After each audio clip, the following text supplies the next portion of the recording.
Dios te bendice, vamos a la palabra del Señor. Cruzando la línea que nos limita. Cruzando la línea que nos limita. Vamos a ir al Evangelio según San Marcos. Evangelio según San Marcos. ¿Cómo se escucha allá atrás? ¿Bien? Perfecto. Bueno, Evangelio según San Marcos, capítulo 10, del versículo 17 en adelante. Cruzando la línea que nos limita. Al salir, él, para seguir su camino, vino corriendo e hincado la rodilla delante de él y le preguntó: Maestro bueno, ¿qué haré para heredar la vida eterna? Jesús le dijo: ¿por qué me llamas bueno? Ninguno hay bueno sino solo uno, Dios. Los mandamientos sabes: no adulteres, no mates, no hurtes, no digas falso testimonio, no defraudes, honra a tu padre y a tu madre.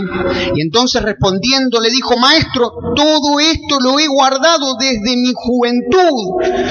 Entonces Jesús, mirándole, le amó y le dijo: una cosa te falta.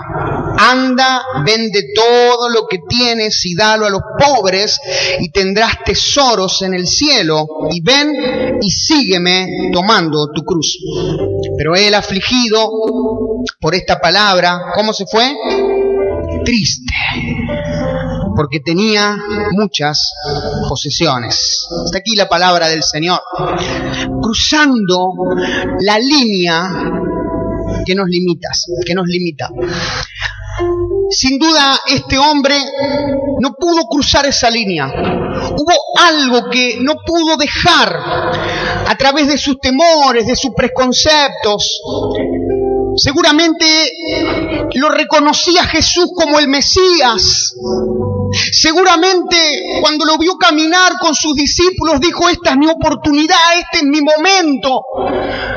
Pero cuando tuvo que dejar algo que lo ataba, que lo limitaba, no lo pudo hacer. Y dice que Jesús lo amó y se fue triste. Jesús nunca deja de amar. Jesús es amor en esencia, no tiene amor, Él es amor, Él nos ama, pero Él quiere que tomemos decisiones para cruzar líneas. Y no tengo dudas, amada iglesia, que todos tenemos ciertas líneas espirituales que nos limita y que muchas veces, sin darnos cuenta, nos frena espiritualmente para poder ir hacia donde viene. El pueblo de Israel, en una batalla muy conocida, en el cual estaba Saúl con todo su ejército, y había un gigante de más de 3 metros, llamado Goliat, llamado al parlamento, porque en realidad siempre nos hablan o siempre predicamos de lo que hizo David y cómo mató al gigante, pero quiero decirte algo, aunque Dios ya lo tenía preparado a ese evento, quiero decirte que los filisteos eran menos que el ejército de Saúl. Quiero decirte que los filisteos tenían cierto miedo de ir a la guerra, de ir a la batalla, porque sabían que eran muchos menos. Entonces utilizaron una estrategia de parlamento. En vez de ir a la guerra, intimidaron con uno solo, un gigante, y el que se atreva a matarlo tenía la victoria. En realidad fue una estrategia. La estrategia fue a causa del temor, porque sabía que Israel tenía mayores soldados y mucho más en números que los filisteos. Pero fíjense cómo, con un gigante, le cruzó una línea al pueblo, a Saúl el rey, y por temor, por miedo, quedaban amedrentados. Y ahí estaban, no podían cruzar la línea de la victoria, porque había un gigante que les hablaba y los intimidaba. Yo quiero decirte que a veces así nos hace el enemigo. A veces lo hacemos más grande de lo que es. Y respetamos como dice la palabra y como dice la carta de Judas. Tenemos que tener temor. Pero quiero decirte algo, Jesús ya venció en la cruz del Calvario. Jesús ya lo venció. Y a veces vivimos con ciertos temores o con ciertos límites que aún el enemigo pone, pero como Goliat, él sabe que él está derrotado. Pero con algún poquito de intimidación, el cristiano puede volver a quedar en el límite, encapsulado. Tenemos que hacer como hizo David. David cruzó la línea del miedo. David cruzó la línea del temor. David fue para otra cosa, pero David sabía de qué lado estaba y qué Dios tenía. Yo quiero decirte que aunque el enemigo pueda venir como río sobre tu vida, sobre tu familia, yo quiero decirte que aunque sientas o hayas tenido ataques en tu familia, en tu economía, en nuestra amada ciudad, quiero decirte que nosotros estamos de aquel que verdaderamente ha vencido, de aquel que no conoce la derrota. Tenemos que saber que estamos sentados en lugares celestiales y cruzar esa línea que te frena. A medida que vamos compartiendo la palabra, quiero que identifiques a través del Espíritu Santo cuáles fueron tus líneas espirituales a las cuales no han podido cruzar. Tal vez tenga que ver con ministerios y siempre estuviste ahí, porque en algún momento fuiste marcado, porque en algún momento fuiste dolido, porque en algún momento sentiste la frustración de alguna derrota. No quisiste volver a arriesgar, no quisiste volver a salir y enterraste allí tus talentos, tus dones. Tal vez el límite sea la oración específica en algo. Comenzaste a orar por algo y como viste que cuando comenzaste a orar esa oración no era respondida, te cansaste. Y resignada dijiste, Dios hará, como una frase religiosa, pero en realidad detrás de ese Dios hará es, ya está, me resigné. Tal vez en esa área tiraste la toalla y Dios dice, no, tienes que seguir clamando como Ana, aunque no te entiendan, porque tarde o temprano darás a luz. Tienes que seguir clamando y golpeando como la mujer, la viuda con el juez injusto. Tienes que seguir persistiendo porque en el tiempo de Dios se va a cumplir aquello que estás clamando. Pero hubo algo que te hizo no clamar más. Hubo algo que te hizo bajar los brazos. Límites. Tal vez de generación en generación has tenido límites. Tus bisabuelos, tus abuelos, tu familia nunca han podido progresar económicamente y siempre han terminado mal, en miseria, en pobreza. Yo quiero decirte que a través de Jesucristo Él comienza a romper toda maldición de herencia generacional. Nuestra sangre cambia y Él nos prepara para salir, para romper la línea que nos limita. Si tus padres no pudieron dejar nada, tú a tus hijos le vas a dejar todo. Tú vas a dejar un legado, tú vas a cruzar la línea. Tú vas a romper la línea de la miseria y de la pobreza que por generación y generación te viene siguiendo. Porque Dios nos llama a eso. Si tal vez no hay ningún profesional, ninguno que haya marcado la diferencia, tú tienes dentro tuyo la diferencia que es Jesucristo de Nazaret. Hay límites que hay que romperse. Hay límites que separan como Goliat. Identificalo, no mires para el costado. No te escapes, no te escondas, o lo que es peor, no te acostumbres a vivir con esos Goliat enfrente, porque están estropeando tu visión. Se están interponiendo entre tus sueños. No te acostumbres a esos gigantes. Tienen que caer esos gigantes. Esos límites se tienen que romper. Yo declaro, iglesia, que vas a cruzar los límites que se establecieron diabólicamente por años. Y el Señor viene a romper eso, porque Dios es un Dios que rompe todo límite. Porque hay atributos de Dios. La palabra del Señor dice que dentro de sus atributos Dios tiene atributos naturales y atributos morales. Atributos naturales se desprende el concepto de que Él es omnipresente. Él está en todas partes, Él está aquí y está ahora en tu casa y está en una reunión en diferentes lugares. Él es un Dios omnipresente, puede estar en todos lados, cosa que el enemigo, los demonios no pueden, por eso se dividen en territorio. Él es omnipresente, tú ahora estás orando y clamando por tu hijo y Dios puede estar tocando a tu hijo en este momento. Dios puede estar obrando en los hospitales, Dios puede estar obrando porque Él es omnipresente. Ese es un atributo natural de Dios que nadie puede tener. Ningún humano ni ángeles pueden ser omnipresentes, ni lo creado por Dios. Él es omnipotente, otro atributo natural de Dios. Él todo lo puede, todo lo puede. Él es el Shaddai, Él es el Todopoderoso. Por eso que eso nos infla el pecho en el buen sentido, a quien venimos a adorar, a quien venimos a exaltar y a quien venimos a clamar. Porque no estamos clamando a aquel que algo se le puede escapar, no estamos clamando a aquel que nos puede descuidar. Él tiene cuidado de nosotros, nada se le escapa a aquel que todo lo puede. Él está sentado en el trono, reinando, gobernando, y Él conoce tu necesidad desde la más pequeña hasta la más grande. Él todo lo puede. No hay nada que el Creador no pueda hacer, porque en su esencia es todopoderoso. Otro de sus atributos naturales es que es omnipresente, omnipotente y es ilimitado. Él no está encapsulado a nuestro tiempo cronológico, a nuestros límites. Él es ilimitado, Él trasciende. Uno de sus nombres en hebreo, que es santo, es Kadosh, que significa único en su especie. No hay nadie arriba de Él, Él es único. Por eso tristemente vemos cómo la sociedad termina adorando, se llama panteísmo, cuando termina adorando la creación de Dios. Terminan adorando el sol, la naturaleza, es creación de Dios. El único es el Creador, Jehová, Dios, aquel que es también ilimitado. Y Él nos ilimita a nuestro tiempo. Nosotros tenemos un tiempo cronológico, pero quiero decirte algo. Él ya conoce cómo va a terminar tu historia.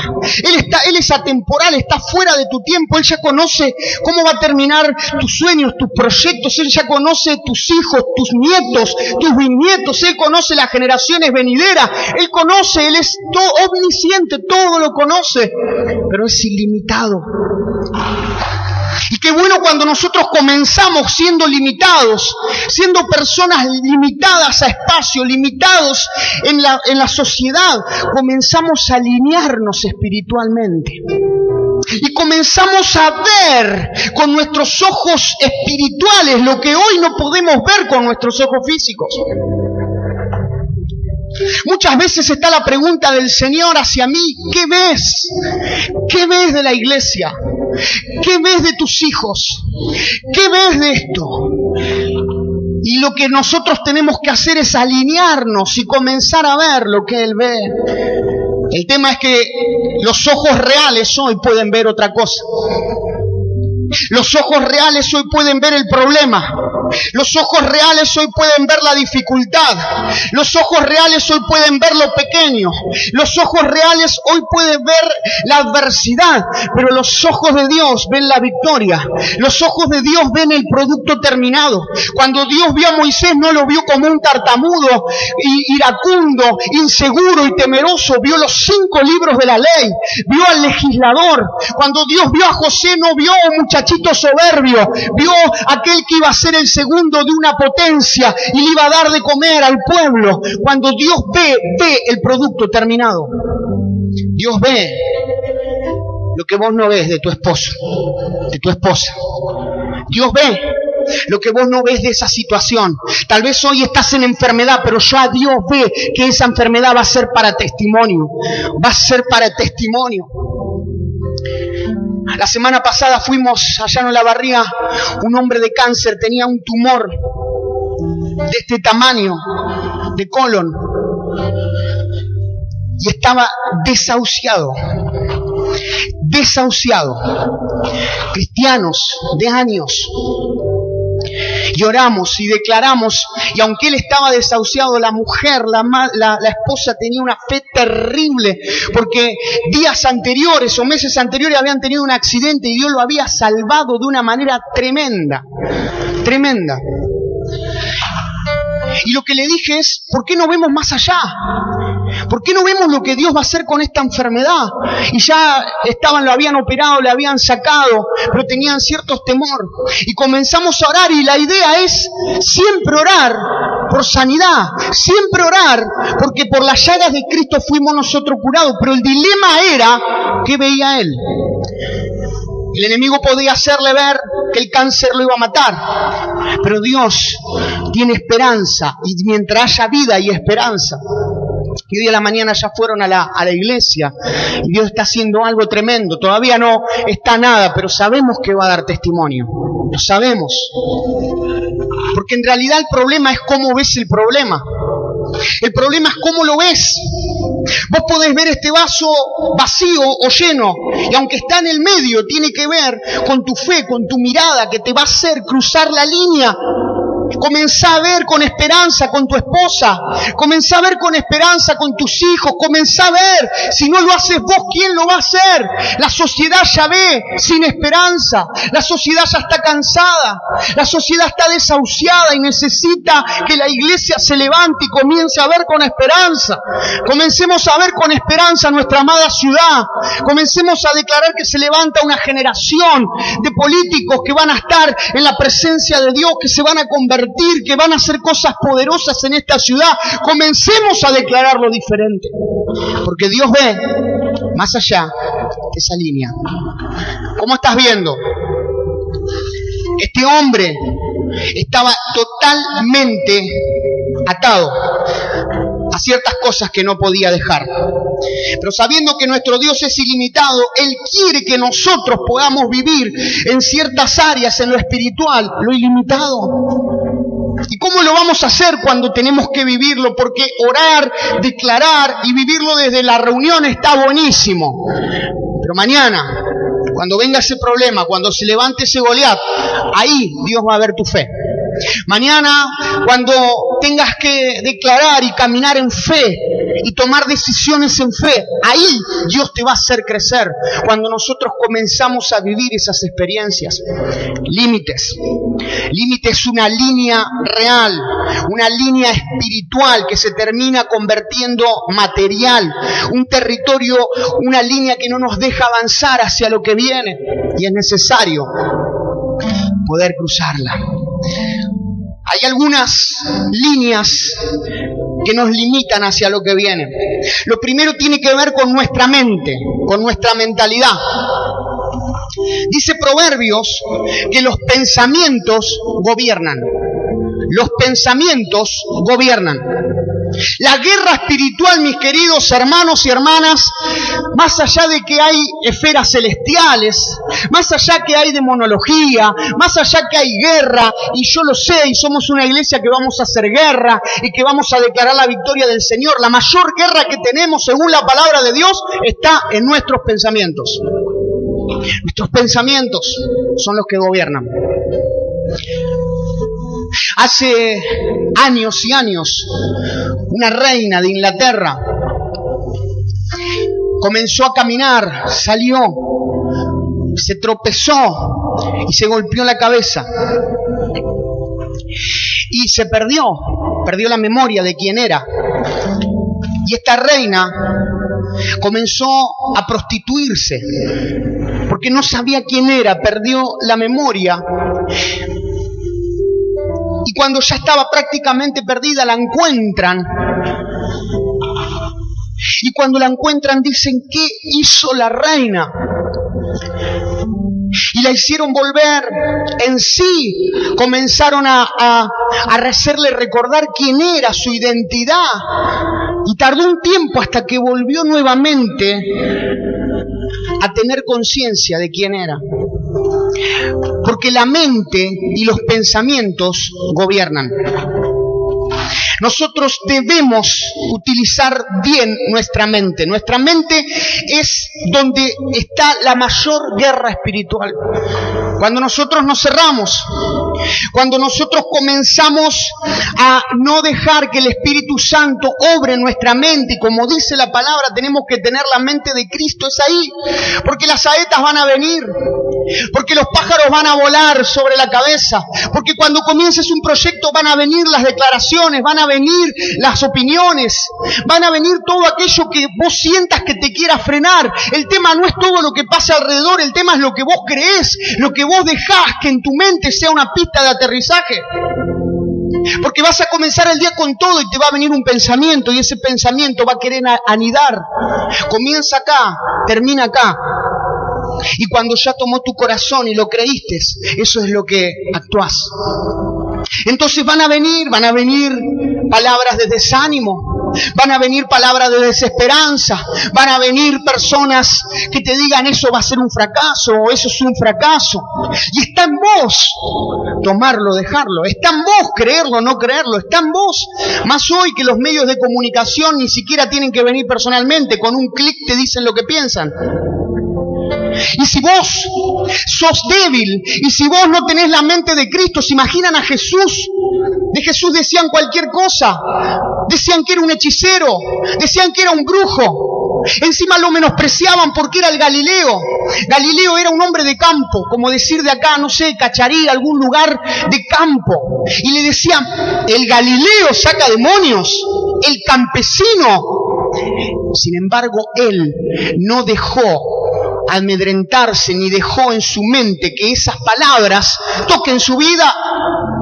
Ni aún los discípulos que estaban temerosos, aun cuando les pregunta a ustedes quién creen que son, algunos decían que era Elías, otros decían que usaba el poder a través de Belcebú, otros le decían campesino.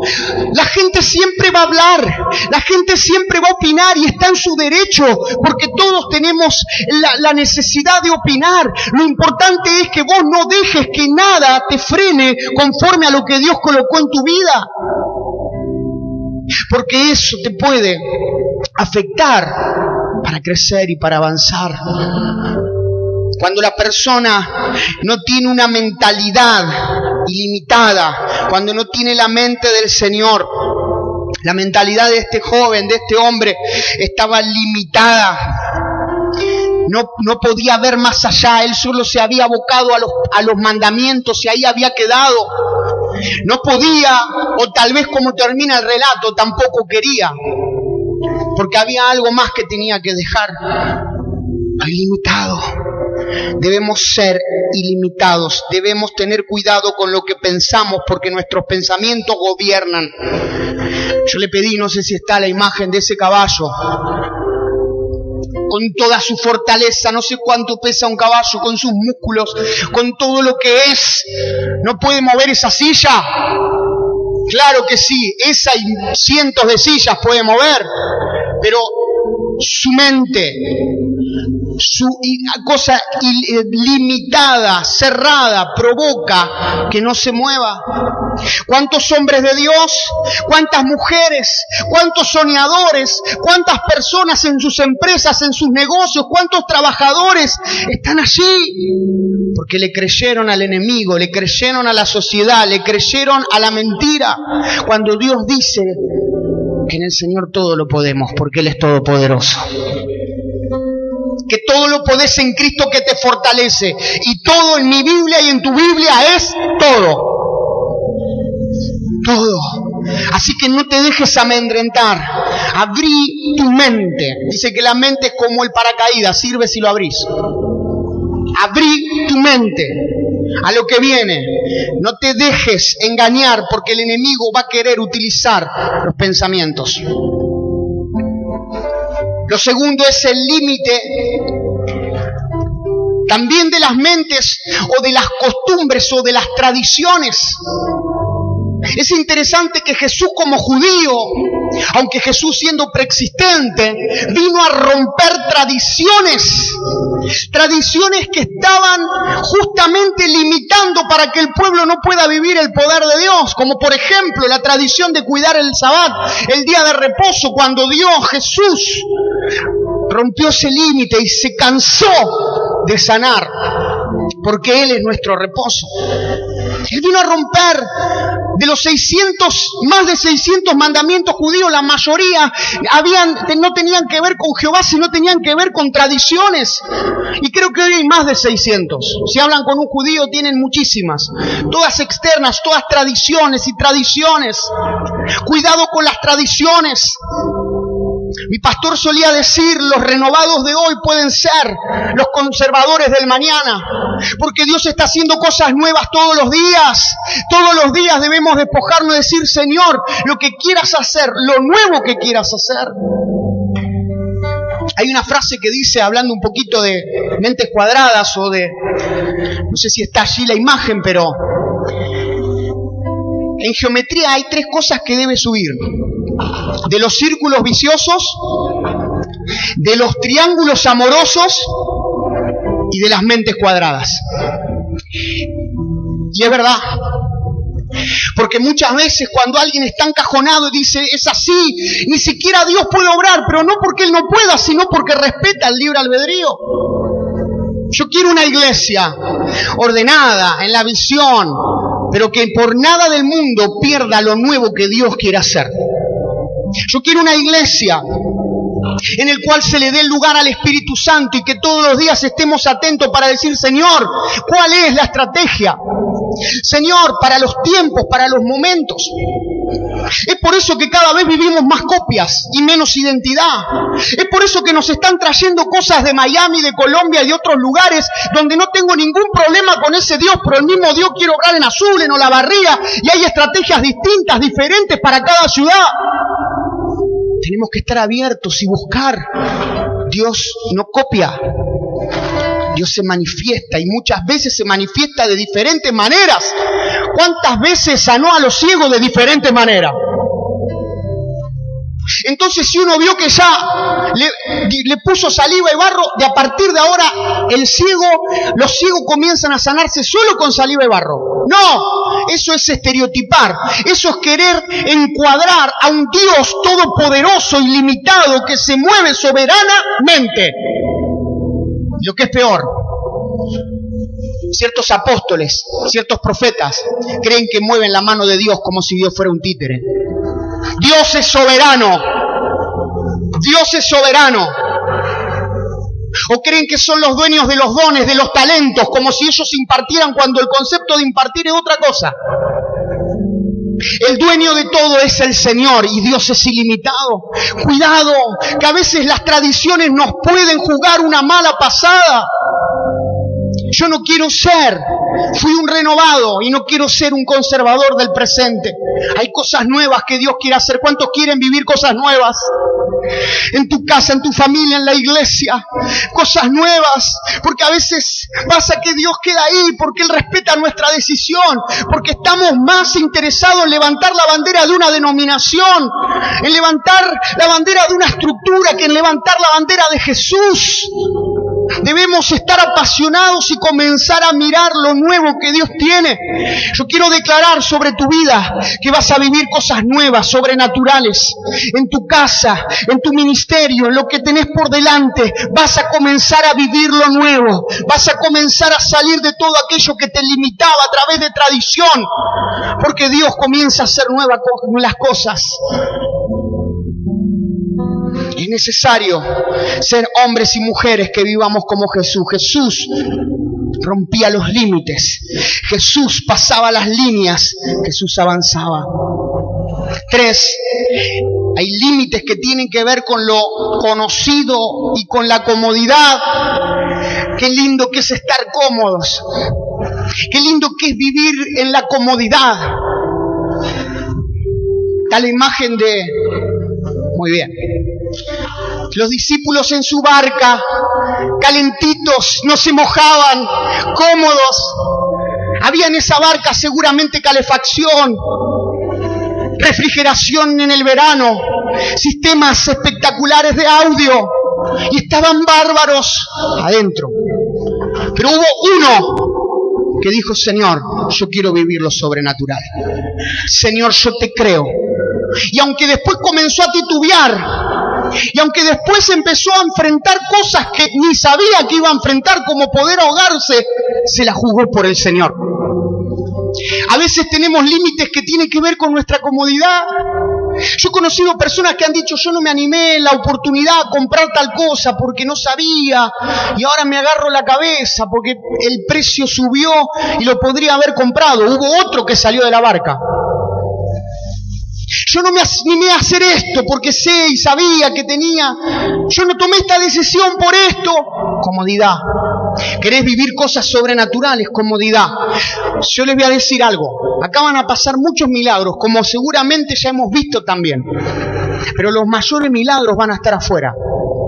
Los mayores milagros que se están viviendo y van a comenzar a vivir se van a hacer en los hospitales, en los geriátricos, en los barrios, en las plazas. Ahí vamos a vivir la gloria de Jehová, milagros sobrenaturales. Pero también quiero decirte que ahí es donde más precio vamos a tener que pagar. Ahí es donde muchas veces la comodidad va a querer venir enseguida. Cuidado cómo vemos el Evangelio. Es necesario ver. Teníamos en Bahía un ministerio que se llamó Sol de Noche. Y salíamos con los jóvenes, comenzamos con una barca, un grupo de GDC, y salíamos con los jóvenes a la plaza central de Bahía, allí en el centro. Y cuando comenzamos, Dios nos empezó a dar estrategias y comenzamos con un grupo casi de 50 jóvenes, apasionados allí, algunos tocando la guitarra, con folletos, con todo lo que tenía en ese momento que ver con la pasión. Y le dábamos café en el invierno a los jóvenes que salían y les predicábamos. Algunos hoy están en la iglesia en Bahía sirviendo. Y comenzamos con todo el primer sábado. El segundo sábado éramos 40, el tercer sábado éramos 20, el cuarto sábado éramos 10, el quinto sábado éramos 7, me acuerdo patente, y ya los últimos sábados llegamos a ser 4, porque la espuma es, y después como la Coca-Cola. Los discípulos son los que permanecen. Tuvimos 1, 2 años, 5 años tuvimos con ese ministerio y después siguió otra hermana. Ese año fue de traba, de lucha. Yo iba a hablar con mi pastor y el pastor Néstor me alentaba: seguí, Ezequiel, no importa, vos seguí. Y comenzamos a vivir cosas tremendas. Comenzamos a vivir personas que se convirtieron. Comenzamos a vivir milagros. Dios empezaba a dar palabra. El Señor nos había dado ese lugar. Pero pasaron años para poder vivir. Y la comodidad de salir un sábado, de estar solo en el culto juvenil y después salir a tomar algo, el precio lo teníamos que pagar porque esas vidas se estaban perdiendo. Vivimos cosas como estuvimos ahí salvando a una chica que la estaban por violar y esa chica aceptó a Cristo y luego se comenzó a congregar. Dios nos empezó a dar palabra de ciencia. Dios me daba palabra para las personas, cosas que habían vivido y se quebrantaban. Comenzaron a convertirse, Dios comenzó a hacer algo tremendo, pero no fue de un sábado para el otro, pasaron años, y había que pagar un precio. Como jóvenes, era nuestro tesoro más preciado, era el sábado a la noche, y nosotros estábamos ahí. Los que quieran vivir cosas sobrenaturales deben salir de la barca. Los que quieran vivir cosas en los ministerios deben salir de la barca, debemos pagar el precio, debemos buscar, debemos verdaderamente hacer cosas diferentes para ver cosas diferentes. Amén.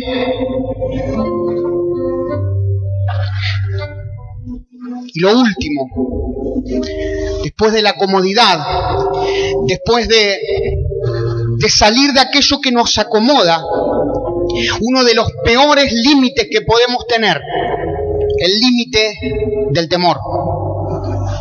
El límite del temor. Este hombre tenía temores. Y si dejo esto, son mis riquezas que por años yo he construido y he trabajado y encima lo he hecho dignamente, y no solamente eso, sino que todos los mandamientos lo cumplí, y abrazó lo que tenía que dejar. Tenía temor. Este hombre quería seguir como Pedro, como sus discípulos, pero tenía temor. Y su temor lo llevó a perder oportunidad tremenda. ¿Qué hubiera pasado si el joven rico decía, dejo todo, maestro, y lo seguía? Hubiera sido uno de sus discípulos, no tengo dudas. Pero Jesús lo amó, porque sabía que se iba a abrazar así. Hay cosas que tenemos que dejar, pero el temor es una de ellas. A veces el enemigo viene a traernos temor cuando queremos proyectar, pero es como el gigante. Hay alguien más poderoso que es el Señor.